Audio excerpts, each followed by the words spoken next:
Hello students, polytechnic liberal learning में आप सभी का स्वागत है। तो बच्चों, पूरा सिलेबस कवर कराने के बाद अब हम पुराने प्रश्न पत्रों को हल कर रहे हैं, देख रहे हैं कि किस तरीके का प्रश्न पूछा जाता है। इसी क्रम में ये दूसरा प्रश्न पत्र है जो कि जून 2022 का है। जून 2022 में जो पिछले साल परीक्षाएं हुई थी उसका ये पेपर है जिसको मैं डिस्कस करने जा रहा हूँ। टूल इंजीनियरिंग देखिए सब्जेक्ट, वही 2.5 घंटे का पेपर 50 नंबर का होता है। वही नोट से अटेम्प्ट ऑल क्वेश्चंस और 3 पार्ट्स दिए हैं, कोई भी 2 पार्ट्स अटेम्प्ट आपको करना है। यानी 5 प्रश्न हैं, 10-10 नंबर के हैं, उनमें प्रत्येक पार्ट 2-2 करना है, तो एक पार्ट 5 नंबर का है। सीधी बात है, तो 10 गुणे 5 यानी 50। तो बाकी वही सब लिखा है जो मैं आपको बता चुका हूँ। हिंदी और इंग्लिश में कोई अंतर है तो इंग्लिश के अकॉर्डिंग उत्तर दीजिए, और मोबाइल फ़ोन और पेजर लाना अलाउड नहीं है, ये तो है ही। और तो पहला प्रश्न की तरफ आइए बढ़ते हैं। अंग्रेजी में ज़रूर जानना है, समझिए जो मैं आपको बता रहा हूँ। जो भी विद्यार्थी जो हिंदी मीडियम के हैं, जो अंग्रेजी से बचते हैं, उसको अवॉइड करते हैं, वो प्लीज़ इसको अंग्रेजी के प्रश्नों को समझने और उसके अकॉर्डिंग ही उत्तर देने के लिए स्वयं को तैयार करें मानसिक रूप से, ताकि उनको आगे चल के कोई प्रॉब्लम ना हो। पिछले पेपर में भी जब मैं बता रहा था तो वही चीज़ मैंने बताई थी कि हिंदी में भी जब वो अनुवाद करते हैं तो अंग्रेजी शब्द को एज इट इज़ हिंदी में ही वो करके लिख देते हैं, ना कि जो हिंदी शब्द अगर आप कोई विशेष पढ़ के बैठे हैं तो उसके अकॉर्डिंग, तो जिससे कई स्टूडेंट्स को अनकंफर्टेबल फील होता है। तो ये बेटा टेक्निकल शब्द हैं, इनको कम से कम अंग्रेजी में आपको जानना चाहिए और आपको आना भी चाहिए। तो पहला हम प्रश्न देखते हैं, इसमें 3 पार्ट है। पहला पार्ट हम देख लेते हैं। A, what is the composition of HSS? HSS का मतलब हाई स्पीड स्टील का कंपोजिशन यानी संगठन क्या होता है? एज ए टूल मटेरियल, यानी कटिंग टूल पदार्थ के रूप में। Which cutting tools are made from this material? इस पदार्थ के द्वारा, HSS के द्वारा कौन से कटिंग टूल्स बनाए जाते हैं, कटाई औजार बनाए जाते हैं? ए हो गया। बी हो गया, what are the desirable properties of cutting tool materials? फिर देखिए क्वेश्चन पहले जो मैंने आपको पेपर बताया था उसमें आया था और फिर से देखिए रिपीट हो गया कि कटिंग टूल पदार्थों के वांछित गुण क्या होते हैं। और सी है, write A technical note on cemented carbide cutting tools. Cemented carbide से बने जो कटिंग टूल्स होते हैं, कटाई औजार होते हैं, उन पर एक टेक्निकल नोट लिखिए। ये जो प्रश्न है बिल्कुल सिंपल है, पहले चैप्टर के ही हैं और सब मैंने पढ़ाए हैं। 5 कटिंग टूल मटेरियल्स पढ़ाए हैं, उनके कंपोजिशन, उनके अनुप्रयोग या एप्लीकेशंस और उनके जो जो भी यूजेस हो सकते हैं वो सारे मैंने आपको बताए हैं। ठीक है बच्चों, उनके गुण क्या होते हैं डिजायरेबल, उन्हें वो उसी के आधार पर सारे क्वेश्चन है और जो बच्चे पढ़े हैं उनको सबको आता है। दूसरा प्रश्न ले लेते हैं। ए पार्ट है, draw a neat sketch of a lathe tool and give its signatures. अब आप देखिए इसमें सिंगल पॉइंट कटिंग टूल का नाम नहीं, लेथ टूल लिखा। अब लेथ में कौन सा कटिंग टूल यूज होता है? Single point cutting tool. तो सिंगल पॉइंट कटिंग टूल का आपको नीट स्केच बनाना है एंड गिव इट्स सिग्नेचर। इसके सिग्नेचर जो सिंगल पॉइंट कटिंग टूल के होते हैं वो 7 होते हैं, वो मैं बता चुका हूँ, बिल्कुल छात्रों को रटवा चुका हूँ। तो बच्चों ये अच्छे से बढ़िया जवाब दीजिए। इसका 5 नंबर का है, सिग्नेचर बिल्कुल फिक्स होते हैं, लिख दीजिए एज इट इज, चित्र बना के अच्छे से, तो नंबर अच्छे ही मिलेंगे। बी है, what are the advantages of negative rake angle in single point cutting tool? कह रहे हैं सिंगल पॉइंट कटिंग टूल में रेक एंगल, एक नेगेटिव रेक एंगल होता है, पॉजिटिव रेक एंगल होता है। तो कह रहा है उसका नेगेटिव रेक एंगल का लाभ क्या है, वो आपको लिख करके बता देना है।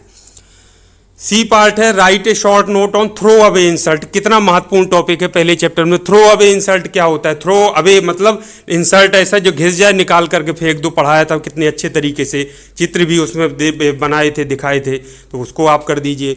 और उसके बाद दूसरे के बाद अब तीसरे प्रश्न की तरफ बढ़ते हैं। क्वेश्चन नंबर 3 है, उसका ए है, give the principle of 3-to-1 location. ये देखिए पिछले क्वेश्चन पेपर से फिर रिपीट हो गया कि 3-to-1 लोकेशन सिद्धांत को बताइए या दीजिए, लिखिए उसको 3-to-1 लोकेशन प्रिंसिपल को। बी है, describe any 2 types of claims with sketches. ये भी देखिए क्लेम्स पूछा था पिछली बार, फिर रिपीट। अब सिलेबस ही इतना कम है कि उसी में से पूछना ही पड़ेगा और बाहर से कहाँ से जाएगा। तो कोई 2 आपको क्लेम्स आपको पता है जेग और फिक्सचर में क्लेम करने के लिए यूज होता है, मतलब जकड़ने के लिए वर्क पीस को। तो नीट स्केच के साथ बता दीजिए बढ़िया से, सारे मैंने डायग्राम बनाकर समझाया है। सी है, describe any 2 types of location devices. इन्हीं 2 प्रकार के लोकेशन डिवाइसेस को समझाना है। लोकेटिंग डिवाइसेस मैंने आपको सारे बताए हैं, उन्हीं में से कोई 2 समझा दीजिए जो अच्छे से आप चित्र बनाकर एक्सप्लेन कर सकें। सॉरी।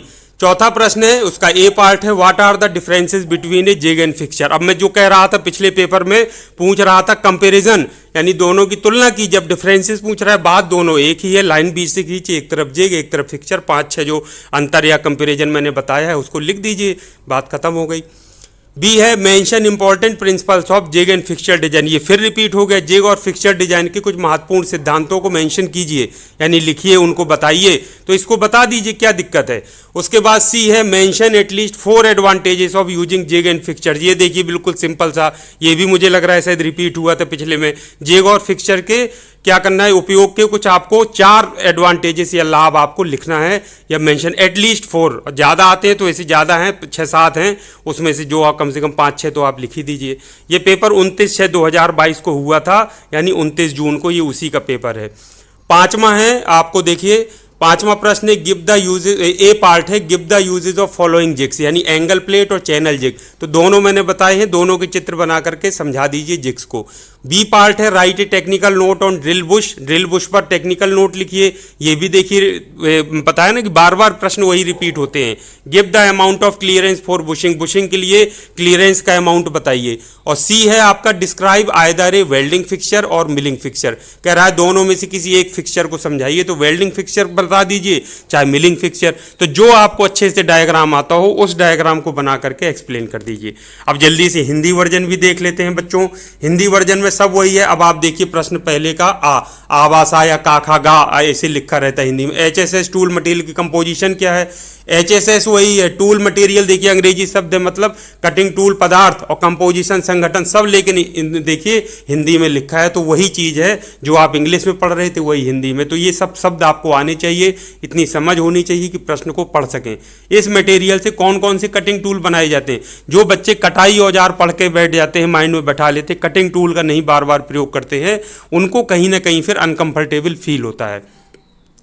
कटिंग टूल मटेरियलों में क्या क्या गुण होने चाहिए। अब देखिए कटिंग टूल मटेरियलों, कटिंग टूल मटेरियल्स को कह रहे हैं, कटिंग टूल मटेरियलों यानी पदार्थों जो शब्द होना चाहिए। तो देखिए बच्चों में वही बार बार आपको समझाने का प्रयास करता हूं कि इंग्लिश वर्जन के अकॉर्डिंग, या इंग्लिश वर्जन को कम से कम आप समझ सकें प्रश्न को अच्छे से, इतनी आपके अंदर योग्यता होनी चाहिए और एक्सप्लेन कर सके, ये आपके अंदर जरूर क्वालिटी होनी चाहिए। तो क्या क्या गुण होने चाहिए वही समझा देना है। सीमेंटेड कार्बाइड टूलों पर एक तकनीकी टिप्पणी लिखिए, तो उसमें लिख दीजिए सीमेंटेड कार्बाइड मैंने पढ़ाया है, कंपोजिशन उसका, उसके एप्लीकेशंस, उसकी जो प्रॉपर्टीज हैं वो सारे बता देना है, हो जाएगा। दूसरा प्रश्न है आवासा 3 है, लेथ मशीन के टूल का स्वच्छ चित्र बनाइए, इसके सिग्नेचर लिखिए। ठीक है, सिंगल पॉइंट कटिंग टूल का पूछ रहा है। एक सिंगल पॉइंट कटिंग टूल में नेगेटिव रैक एंगल देने के क्या लाभ है। अब ये देखिए नेगेटिव माने होता है ऋणात्मक, और पॉजिटिव मतलब होता है धनात्मक, और रैक एंगल को भी एज रैक एंगल ही लिखा है, यानी पूरा इंग्लिश के शब्द को खाली इन्होंने हिंदी में लिख दिया है। तो बच्चों मैं फिर से बार बार जो चीज़ कह रहा हूँ, हिंदी मीडियम वाले जो मैक्सिमम हमारे बच्चे स्टूडेंट्स हैं उनके लिए मैं ये समझा रहा हूँ कि अंग्रेजी शब्द को जरूर पढ़िए, उसको अवॉइड मत करिए। थ्रो अवे इंसल्ट को थ्रो अवे इंसल्ट ही लिखा है, उसमें कुछ क्या हिंदी लिखेंगे, इसकी टेक्निकल वर्ड है वही आपको पढ़ना है, उसी रूप में संक्षिप्त टिप्पणी लिखिए। तीसरे का आवासा में आप जो पहला पार्ट है 3 to 1 लोकेशन का सिद्धांत लिखिए। सिंपल है, विवाह है किन्हीं 2 प्रकार के क्लैंपों का वर्णन चित्रों के साथ कीजिए, कर दीजिए। किन्हीं 2 प्रकार के लोकेशन डिवाइसेस का विवरण दीजिए, हिंदी में सब वही विवरण दीजिए, सिद्धांत लिखिए। इतने लिखा है, बाकी सब लोकेशन चाहे हो, चाहे क्लैंप हो, चाहे लोकेशन डिवाइसेस हो, सब अंग्रेजी का ही लिखा हुआ है। चौथा है, आ जाइए जिग तथा फिक्सचर में क्या अंतर है, कम से कम 5-6 जरूर अंतर लिख देना है। जिग तथा फिक्सचर डिजाइन के महत्वपूर्ण सिद्धांत लिखिए, तो वो लिख दीजिए, सब पढ़ाया है मैंने। जिग तथा फिक्सचर के उपयोग के न्यूनतम 4 लाभ लिखिए, 4 लाभ क्या 6-7 लाभ हैं, लिख दीजिए, लगातार सब मैंने बताए हैं। 5वें पे आइए निम्नलिखित जिग के उपयोग लिखिए, एंगल प्लेट चैनल जिग, तो लिख दीजिए, कोई दिक्कत नहीं है, उपयोग बता देना है। उसके बाद ड्रिलिंग बुशों पर एक तकनीकी टिप्पणी लिखिए, बुशिंग के लिए क्लीयरेंस की मात्रा बताइए। अब ये बहुत सारे हिंदी मीडियम के बच्चे क्लीयरेंस नहीं समझ पा रहे होंगे कि किसको कहा जा रहा है, लिखना तो बहुत दूर की बात है।